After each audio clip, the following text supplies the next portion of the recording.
भला हुआ मेरी माला टूट गई, मैं राम भजन से छूटी।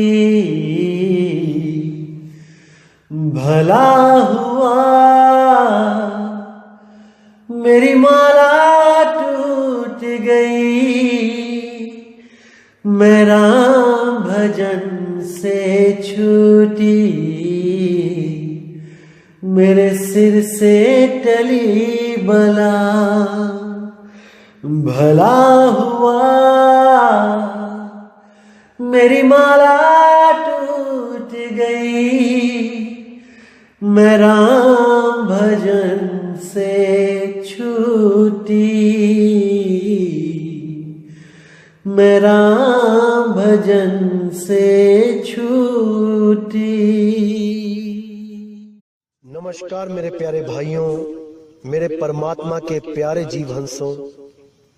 दास हमेशा परमात्मा से यही अरदास करेगा कि आप सब मेरे भाइयों का विवेक पहले से और ज्यादा ज्यादा और ज्यादा बढ़ता ही जाए। ऐसी कोई चीज ना रहे जो आपके समझ में ना आए, ऐसी कोई वाणी ना रहे जो आपको भ्रमित कर पाए। क्योंकि दोस्तों आपको बताना चाहूंगा कि वाणी बहुत प्रकार की है। सार वाणी और असार वाणी दोनों प्रकार की वाणियां होती हैं। लेकिन सतगुरु क्या कहते हैं कि हमने सार वाणी को ग्रहण कर लेना है और असार वाणी को त्याग देना है। जैसे जब हम किसी बच्चे को स्कूल में डालते हैं तो उसकी जो पढ़ाई होती है वो बहुत ही छोटे लेवल की होती है। जैसे A for apple, B for bat, C for cat, वो पूरा साल यही रटता है कि ए से एप्पल, बी से बैट, सी से कैट। लेकिन जब वो 5वीं में आ जाता है या 10वीं में आ जाता है तब उन किताबों का कोई मतलब नहीं होता। अगर कोई 10वीं का बच्चा उस किताब को पढ़ने लग जाए दोबारा से तो उसको कोई ज्ञानी नहीं बोलेगा, उसको एक नादान बालक बोला जाएगा कि ये बच्चा है।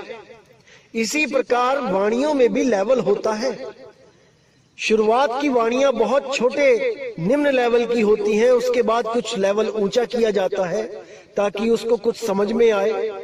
उसके बाद और लेवल ऊंचा किया जाता है। जो सबसे टॉप का लेवल होता है वो सार वाणी होती है, वो भेदवाणी होती है। उसके लिए भेदी गुरु की जरूरत पड़ती है। जैसे आपको बताया था मैंने कि 4 प्रकार के गुरु होते हैं। पहले प्रकार का जो होता है वो चींटी की चाल से चलना सिखाता है।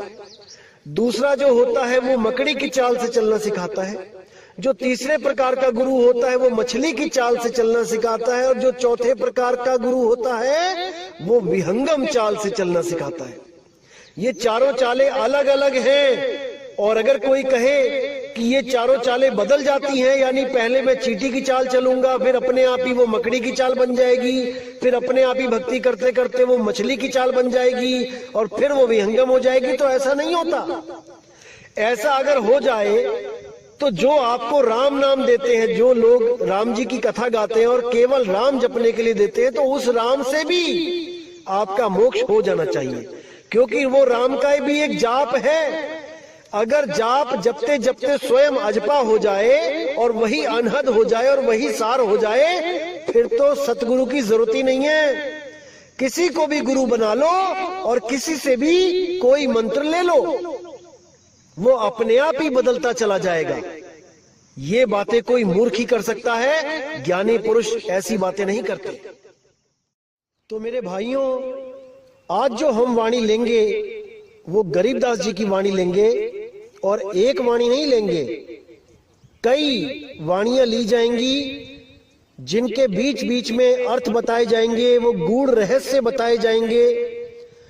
जिसके लिए मैं हमेशा बोलता हूं कि मूर्खों को समझाने के लिए, कम अकल जीव को समझाने के लिए बंदी छोड़ को कई तरह की लीलाएं करनी पड़ती हैं। बहुत कुछ छल छिद्र करने पड़ते हैं, कि ये जीव समझ जाए। कई जगह उन्होंने लोकों का वर्णन किया कि सतलोक में ये मिलेगा, वो मिलेगा, अलख लोक में ये होगा, वो होगा। गरीबदास जी ने भी बहुत कुछ बोला कि वहां पर ऐसे ऐसे मिठाइयां होंगी, हंस होंगे, हंसिनी होंगी, वहां पे नगाड़े बजेंगे, चंवर करेंगे, सिंहासन लगा होगा परमात्मा का। बहुत कुछ बोला, लेकिन वो सार नहीं है। आज सार और असार वाणी का निर्णय करेंगे कि एक ही संत दो चीजें कैसे बोल सकता है, वो भी एक दूसरे के विपरीत। आज इसका निबेड़ा करेंगे ताकि आपके आंखों से जो भ्रम की पट्टी है, जो इन अधूरे गुरुओं ने और कसके टाइट करके बांध दी है, आज उसको खोल देंगे। तो सबसे पहले वाणी लेते हैं गरीबदास जी की। क्या कहते हैं साहिब? सतगुरु के लक्षण कहूं मधुरे बैन विनोद, चार वेद शास्त्रा कहे 18 बोध। अब ये जब वाणी गरीबदास जी महाराज ने लिखी तो उसका कोई कारण था। उसका मतलब ये नहीं था कि जो इन वेद, इन 18 पुराण को जो समझाएगा वही सतगुरु होगा। अरे मेरे भाई, आज तक यही तो करते आए हैं हम लोग। अगर इन ग्रंथों को समझाने वाला सतगुरु होगा तो फिर संतों के ग्रंथों को समझाने वाला क्या होगा? इतना भी नहीं समझ पाया कोई। ये प्रथम क्लास की पढ़ाई है, पहली क्लास की, कि कम से कम जो कुछ भी नहीं करता है, जो मांस भक्षण करता है, शराब पीता है, तो कम से कम उस गुरु की शरण लग जा जो वेदों की कहानियां, जो पुराणों की कहानियां, श्री रामचंद्र जी की, श्री कृष्ण जी की कहानियां सुना के उसके मन में थोड़ा सा प्रेम पैदा करे कि भगवान भी कोई चीज है। ये इसलिए बोली गई है, इसलिए नहीं बोली गई है कि सतगुरु आके पुराण में बताएगा, खोल के, वेद खोल के बताएगा। बिल्कुल नहीं। कैसे नहीं, वो अब बताते हैं। तो गरीबदास जी क्या कहते हैं? पोथी तो थोथी भई थूक बिलोवे काही, चार वेद पंडित पढ़िया ओ अक्षर नहीं माही। ओह अक्षर नहीं अक्षर कलम लिखिया नहीं जाए, पूछे व्यास सुखदेव को कथा कहत है काहे। तो साहिब ने बिल्कुल क्लियर कर दिया कि जो ये वेद, पुराण, गीता, भागवत जो पढ़ पढ़ के जो आगे शिष्य बना रहे हैं, उनके लिए बोल दिया कि पोथी तो थोथी भाई, कि इस पोथी में कुछ नहीं रखा भाई, थोथी है ये। थूक बिलोवे काही, कि जैसे दही को मथ के मक्खन मिलता है, लेकिन पानी को मथ के कुछ भी नहीं मिलता है। लेकिन इसको तो थूक बोल दिया साहिब ने। थूक बिलोवे काही, चार वेद पंडित पढ़िया ओ अक्षर नाही माही, कि चारों वेदों का ज्ञान रख लिया तुमने पढ़ पढ़ के। आजकल के गुरुओं का भी यही हाल है, वेदों को घोट लेते हैं, पुराणों को घोट लेते हैं, फिर उन्हीं में से मंत्र उठा के पकड़ा देते हैं।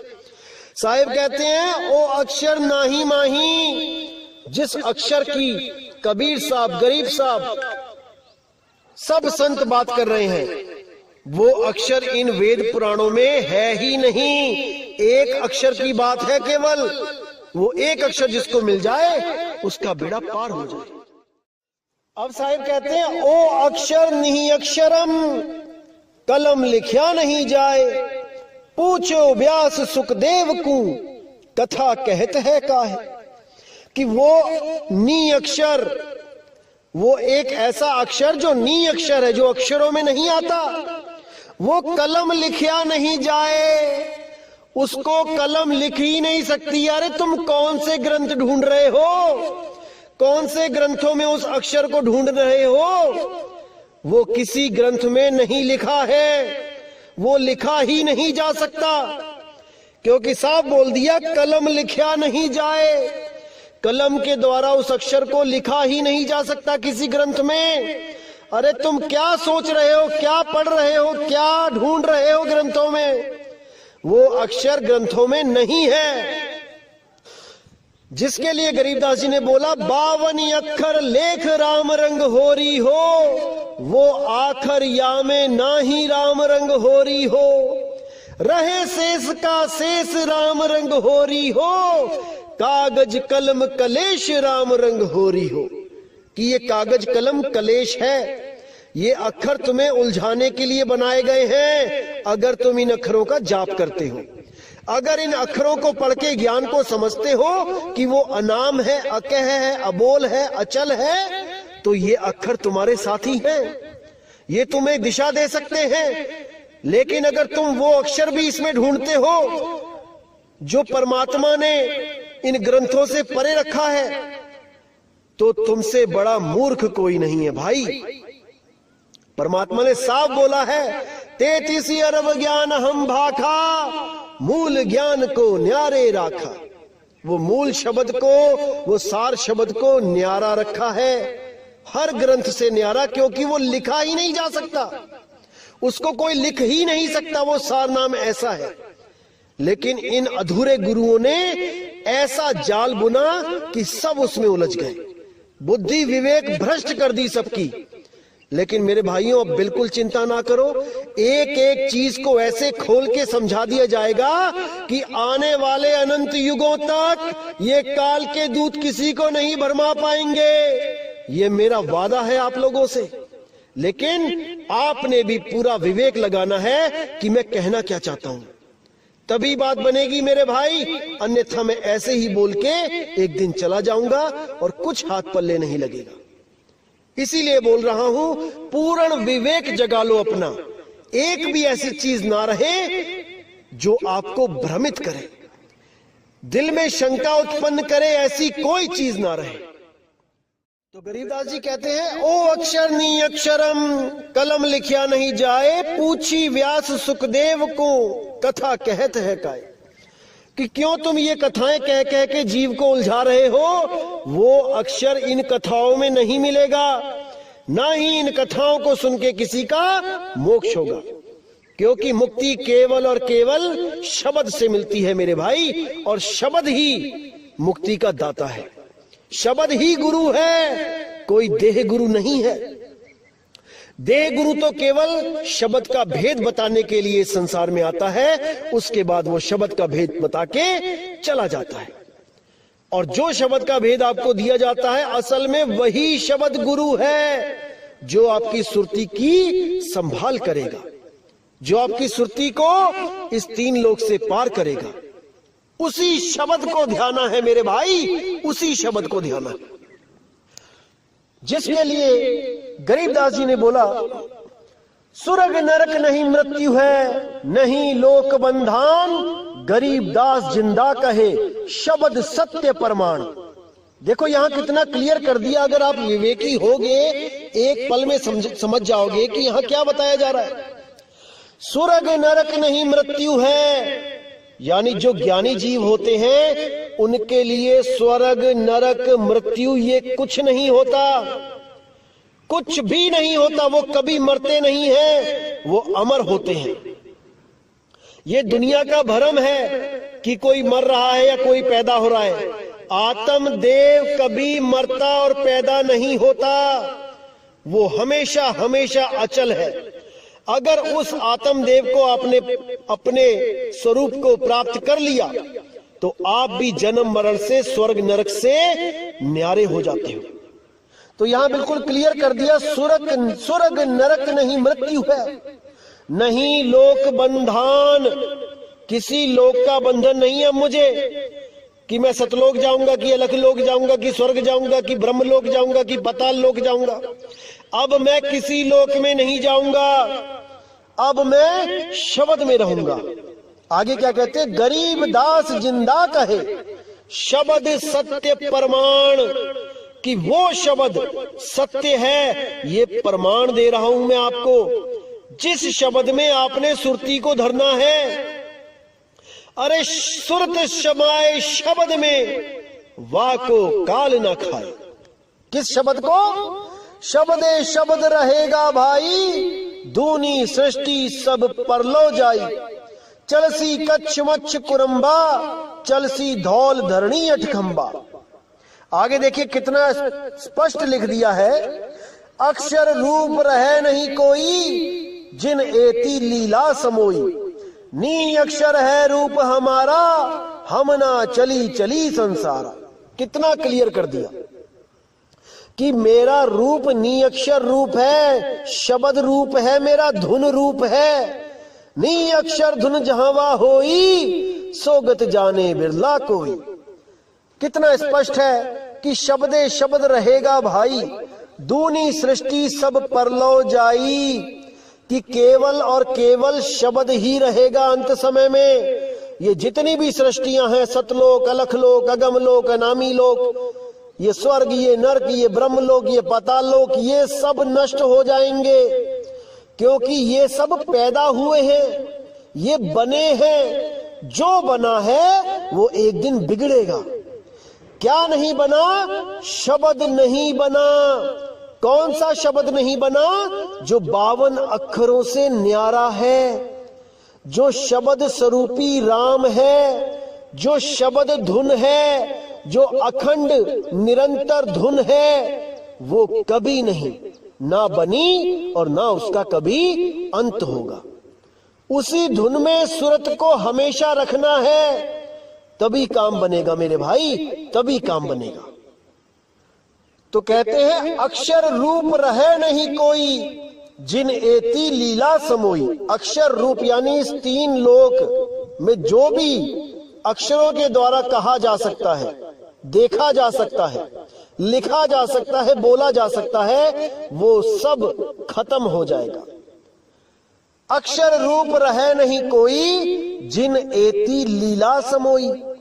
नी अक्षर है रूप हमारा, हम ना चले चली संसारा।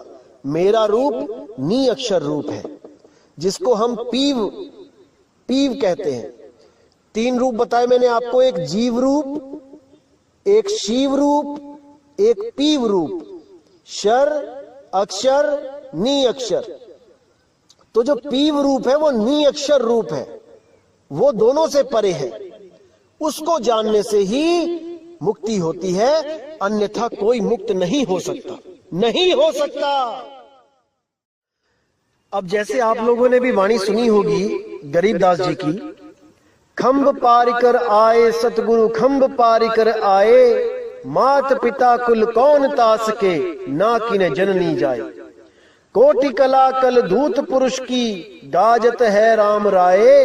प्रथम तो बैराह भय है, अक्षव ठुकराए।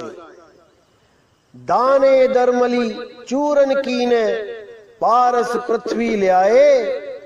हिरणा कुश नख उदर बिदारे, कोपे बहुत रिसाए। तो देखिए यहां पर उन्होंने साफ कह दिया कि खंभ फाड़ के आए सतगुरु, खंभ फाड़ के आए, कि वो कबीर साहब ही खंभा फाड़ के आए। इसी तरह और भी लिखा कि द्रौपदी की लाज कबीर साहब ने बचाई, और भी बहुत कुछ लिखा। लेकिन ये सब लिखने का कुछ उद्देश्य था भाई, ये सारवाणी नहीं है। अगर आप ये मान के बैठ जाओ कि खंभा फाड़ के जो निकला वो कबीर ही था, तो कहां से सिद्ध करोगे कि कबीर साहब दया का सागर है? फिर तो वो किसी का पेट भी फाड़ सकता है।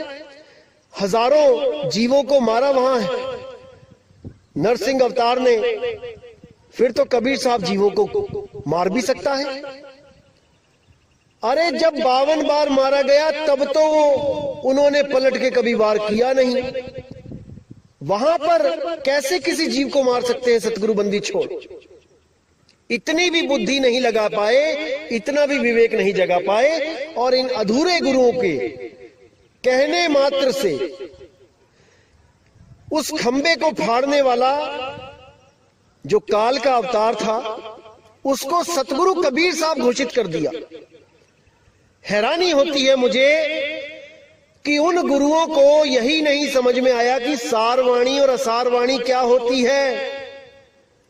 सारवाणी अलग होती है भाई, उसमें से सार निकालना पड़ता है, और असारवाणी होती है नादान शिष्यों के लिए, जैसे धर्मदास जी के लिए लोक बताए कि सतलोक में ऐसा होगा वैसा होगा, ताकि धर्मदास जी का मन बैकुंठ लोक से छूट जाए, ब्रह्मलोक जाने से मना कर दे। इसीलिए साहिब ने बोला, ना कहीं आना ना कहीं जाना, आपे में आप समाना, शब्द में शब्द समाना। इसीलिए बोला। तो क्या कहते हैं अगली वाणी में देखिए गरीबदास जी, तब आपको समझ में आएगा कि सारवानी और असारवानी क्या होती है। आइए देखते हैं। तो अपने ही ग्रंथ साहब में पेज नंबर 797 पर साफ लिखा है, साधो अविगत रूप अपारा हो, आसन असतल नहीं तास के, है माही पर न्यारा हो। अब यहाँ पे साफ बोल दिया कि अविगत रूप, वो रूप जो किसी को नहीं पता, वहां कोई नहीं पहुंच सकता। अविगत, जहां पर किसी की गति न जा सके।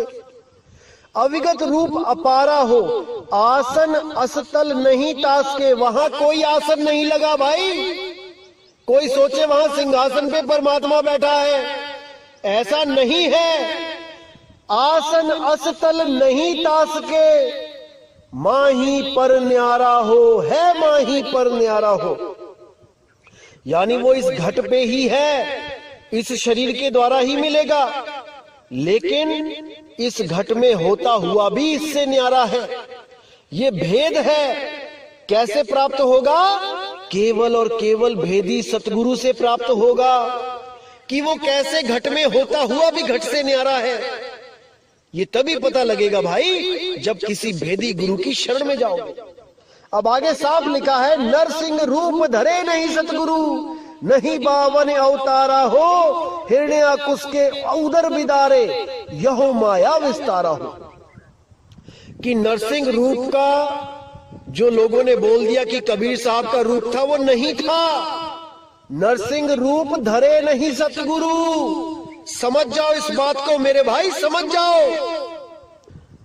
जो अभी भी नहीं समझेगा वो कभी नहीं समझेगा, क्योंकि मेरे भाई समझने के लिए बात है जरासी, नहीं तो 84।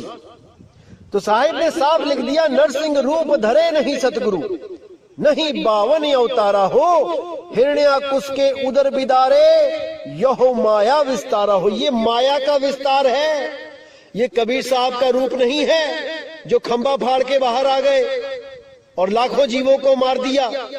ये सब माया का परपंच है, माया का खेल है। तो आइए देखें कि इस वाणी से, ये गरीबदास जी जो शिष्य है कबीर साहब के, इस वाणी से गुरु जी की वाणी मैच खाती है कि नहीं। आइए देखते हैं। उससे भी पहले हम कबीर साहब की वो वाणी देखेंगे जो छोटे बच्चों को समझाने के लिए उन्होंने बोली है, यानी जो भक्ति से जिनका लेना देना नहीं है उनको कुछ समझाने के लिए बोली है, जिसको हम जगतवाणी कह देते हैं। भगतवाणी नहीं है ये जगतवाणी है।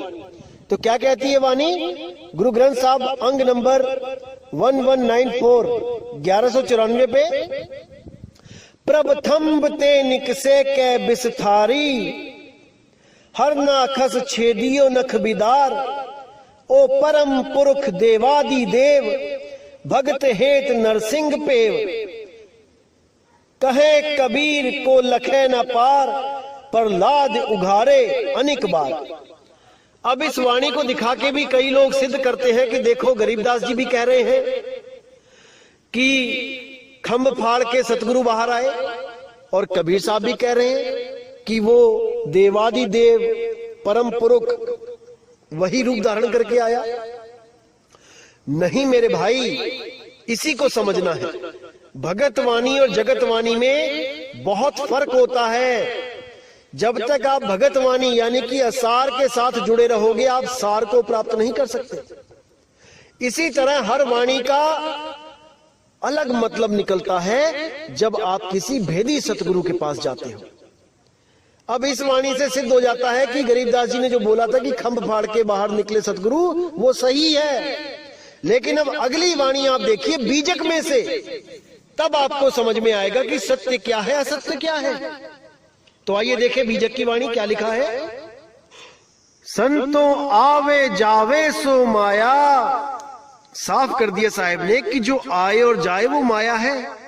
संतो आवे जावे सो माया है, प्रतिवाल काल नहीं वाके, ना कहूं गया ना आया। जो परमात्मा है असली वो कहीं आता जाता नहीं है, वो अचल है, अबोल है, अडोल है, अकह है, अनाम है। का मकसूद मच्छ कछ होना, संखा सुर न संहारा है। दयाल द्रोह नहीं वाके, कहूं कौन को मारा। कि वो तो दयाल है, वो किसको मारेगा। और जो ये सोचता है कि वो किसी को आके मारता है तो उससे बड़ा मूर्ख कोई नहीं। वो किसी को नहीं मारता भाई। तो आगे साफ कह दिया, ये सब काम साहिब के नहीं, झूठ कहे संसारा। खंब फार जो बाहर होई, ते ही पतीजे सब कोई। हिरण्या कुस नख उदर बिदारे, सो करता नहीं होई। बावने रूप बलि को जाचे, जो जाचे सो माया। बिना विवेक सकल जग भर में, माया जग भर माया। बिल्कुल साफ कर दिया साहिब ने कि जिसके पास विवेक नहीं है वो इस जग में भरमता ही रहता है। उसको कोई ठौर मिल ही नहीं सकता, क्योंकि एक तो विवेक कम है, ऊपर से कोई विवेक दे तो उसको अपना दुश्मन समझ लगते हैं, उसको दुश्मन समझने लगते हैं। यही उनकी पतन का कारण बनेगा। अगर सत्य के पुजारी हो मेरे भाई, तो सत्य को सुन के सत्य से प्रेम करना सीख लो। अगर सत्य को तज दोगे तो यहीं धक्के खाते रह जाओगे, यहीं भरमते रह जाओगे। जान पूज सांची तजे। अगर कोई भी जानबूझ के सत्य को तजता है तो उससे बड़ा खुद का दुश्मन नहीं है उसका कोई। वो स्वयं का ही नाश करेगा। इसीलिए साहिब ने बोला कि शब्द विवेकी पारखी, सो माथे का मोर। गुरु मेरे सभी बड़े, अपनी अपनी ठौर। कि बहुत गुरु मिलेंगे संसार में, लेकिन वो शब्द भेदी गुरु नहीं मिलेगा। करोड़ों में से कोई एक गुरु होगा जिसके पास शब्द का भेद है, अन्यथा सबके सब इन 52 अक्षरों में ही खुद भी उलझ जाएंगे और अपने भक्तों को भी उलझा देंगे। और भक्ति करवा के 52 अक्षरों की किसी ना किसी लोक में भेज देंगे। फिर उसी लोक से वापस यहीं पर आके जन्म लेना पड़ेगा। और पता नहीं कौन सा जन्म मिले, कुत्ता बिल्ली बकरा हाथी घोड़ा, कोई ठा नहीं मिलेगा भाई, कोई रास्ता नहीं मिलेगा। इसीलिए साहिब कह रहे हैं कि फूटी आंख विवेक की, लखे न संत असंत, जाके संग 10-20 है, वाको नाम महंत। जिसके साथ 50, 100, 1000, 10,000 बंदे खड़े हो जाते हैं, वही जगत गुरु बन के बैठ जाता है, वही सतगुरु बन के बैठ जाता है। अरे भाई, विवेकी सतगुरु को ढूंढो, अन्यथा यहीं भटकते रहोगे, यहीं भटकते रहोगे। तो इन वाणियों को पढ़ के अगर कोई ये सोचने लगे कि देखो कबीर साहब और गरीबदास तो दोगले हैं, एक जगह कहते हैं कि वो खंबा फाड़ के सतगुरु निकला, कबीर निकला, और एक तरफ कहते हैं कि वो माया थी, तो सब उनको दोगले समझने लग जाएंगे। लेकिन ऐसा नहीं है भाई। बच्चों को समझाने के लिए ज्ञान कुछ और होता है, बड़ों को समझाने के लिए ज्ञान कुछ और होता है। नादान लोगों को समझाने के लिए ज्ञान कुछ और तरीके से समझाना पड़ता है, और विवेकी पुरुषों के लिए ज्ञान कुछ और होता है। इसी तरह जब मैं कहता हूं कि किसी लोक में नहीं जाना, कोई लोक नहीं है, ये नहीं है, वो नहीं है, कहीं नहीं जाना, तो आप लोग मुझे झूठा समझने लग जाते हो। जबकि मेरी इस बात में बहुत बड़ा भेद छुपा होता है जो आपके समझ में नहीं आ सकता। इसीलिए कह रहा हूं कि मैं वही बोलता हूं जो कबीर साहब बुलवाते हैं। उन्होंने क्या बोला इन लोगों के लिए कि लोक अलोक शब्द है भाई, जिन जाना तिन संशय जाई। एक तरफ कबीर साहब ने पूरा जोर लगाया कि सतलोक में सतपुरुष है, ऐसे 16 पुत्र पैदा हुए, ऐसे सृष्टि बन गई, ऐसे काल के जाल में फंस गए सब जीव। और एक तरफ कह रहे हैं कि लोक अलोक शब्द है भाई, कोई लोक नहीं है, जितने भी लोक हैं ये सब जाल है, ये सब भरम जाल है, कोई लोक नहीं है। शब्द में आ जाओ, शब्द ही लोक है, शब्द ही परमात्मा है, शब्द ही गुरु है, शब्द से भिन्न और कछु नहीं। तो इस शब्द को समझ जाओ मेरे भाई। आप लोग इसलिए नहीं समझ पा रहे हो क्योंकि अभी आप पवित्र ज्ञान में उलझे हो। जिस दिन आपको मूल ज्ञान की समझ आ गई उस दिन आप पवित्र ज्ञान को त्याग दोगे। पवित्र ज्ञान तुम जग में भाखो, मूल ज्ञान गुप्त कर राखो। मूल ज्ञान तब लग छुपाई, जब लग द्वादश पंथ ना मिट जाई।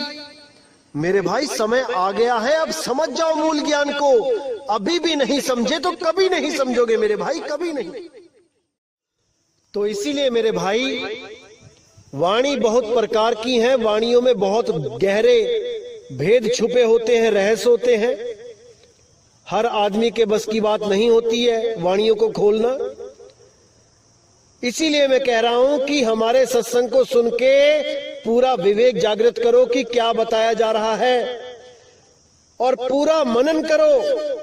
अपने आप से सवाल पूछो कि जो मैंने कुछ बोला है वो सत्य बोला है कि असत्य बोला है। मेरे भाई जवाब आपके अंदर से आएगा, किसी को पूछने की जरूरत नहीं पड़ेगी कि मैं क्या बोल रहा हूं। एक एक चीज अंदर से आएगी। और जिस दिन आप मेरी बातों को समझने लग गए, याद रखना मेरे भाई, उस दिन मैं नहीं कोई और समझा गया आपको। क्योंकि इस दास के बस की बात नहीं है कि किसी को समझा सके, क्योंकि 10 साल मैंने पूरी कोशिश करके देख ली थी समझाने की, पर नहीं समझा पाया। तो अगर कोई आपको समझा गया तो वो कोई और होगा मेरे भाई, वो बंदी छोड़ कबीर होगा। वही आपके विवेक को बढ़ा सकता है। इस दास में इतनी समर्थता नहीं कि किसी का विवेक बढ़ा सके। और जब बंदी छोड़ समझाना शुरू करेंगे मेरे भाई तो सपने तक में ये सत्संग चलेंगे, सपनों में भी आपको ये सत्संग प्राप्त होगा। इसको अनुभव करके देख लेना। याद रखना मेरे भाई, सपने में भी सत्संग चलेंगे। और जिस दिन सपने में सत्संग चलने लग गए उस दिन समझ लेना कि आपका आत्म कल्याण अब दूर नहीं है। अब बंदी छोड़ की नजर हो गई है आप पे, उसकी दया हो गई है आप पे। तो दोस्तों, आप लोग भी सोचोगे कि आखिर कबीर साहिब को, गरीबदास साहिब को ये सब करने की जरूरत क्यों पड़ी? क्यों अपनी ही वाणियों में अपनी ही वाणियों को काट के अधूरा साबित कर दिया? मेरे भाई, आप लोग की सोच वहां तक नहीं पहुंच सकती, क्योंकि उनको पता था कि गरीबदास जी के पंथ में एक से एक काल के दूत आएंगे और जीवों को भरमाएंगे। तो अपने जीवों के उद्धार के कारण उनको ये लीला करनी पड़ी। अपने ही ग्रंथ में 2 तरह का ज्ञान रखना पड़ा, क्योंकि उनको पता था काल के दूत सार को नहीं जान पाएंगे, वो असार को ही पकड़ेंगे। क्योंकि सार कोई मंत्र नहीं है, भेद है, और बिना भेदी गुरु के वो प्राप्त नहीं हो सकता। ये काल के दूत ग्रंथ पढ़ पढ़ के गुरु बन जाएंगे, मंत्रों को खोज खोज के लेके आएंगे, नया से नया मंत्र, लेकिन उस भेद को नहीं प्राप्त कर पाएंगे जो स्वयं कबीर साहब आके देते हैं। इसीलिए कबीर साहिब को, गरीबदास जी को ये वाणियां लिखनी पड़ी। लेकिन साहिब ने निर्णय किया है कि सतगुरु ऐसा चाहिए जैसा सूप सुहाए, सार सार तो गही रहे थोथा दे उड़ाए। इन वाणियों में से भी सार को निकाल के और थोथे को जो उड़ा देगा वही बंदी छोड़ है, वही सतगुरु है। और दोस्तों, जहां पे भी मैंने बोला है कि ये असार वाणी है, असल में वो असार वाणी कहने को है, उसको हम जगत वाणी बोल सकते हैं, उसको हम पवित्र ज्ञान बोल सकते हैं। बंदी छोड़ तो कभी असार बोलते ही नहीं। अगर कहीं पे उन्होंने जगत वाणी को लिखा है, जगत वाणी को बोला है, तो वो हम लोगों के भले के कारण, नहीं तो उनको जरूरत ही नहीं थी। केवल और केवल कालदूतों से उस मूल ज्ञान को छुपा के पवित्र ज्ञान को उजागर करने का मकसद ही यही था कि ये मूल ज्ञान इनके हाथ ना लगे। भले इनके पास भेद ना हो, अगर ये लोग आत्मा की बातें करने लग जाते तो वो मूल ज्ञान के जैसे ही हो जाती। भले उनके पास मूल ज्ञान ना होता, लेकिन वैसी बातें करके वो जीवों को भ्रमित कर देते। जीवों को लगता हमारे गुरु भी यही बात करते हैं जो ये मदन साहिब के पंथ वाले बात करते हैं, हमारे गुरु भी यही बोलते हैं कि आत्मा को प्राप्त करना है। तब कोई डिफरेंशिएट नहीं कर पाता, अलग अलग नहीं कर पाता ज्ञान को। इसलिए कबीर साहब ने पहले इन 12 पंथों के ज्ञान को उजागर होने दिया और सबसे आखिर में मदन साहिब को उजागर किया, सबसे अंत में, ताकि कोई भी अपने ज्ञान को बदल ना पाए। ये सब अपनी अपनी पोथियां भर लें, अपने अपने ग्रंथ भर लें, अज्ञान लिख लिख के अपना, और जब मदन साहिब का ज्ञान प्रकट होगा तब कोई भी अपने ज्ञान को बदल ना पाए।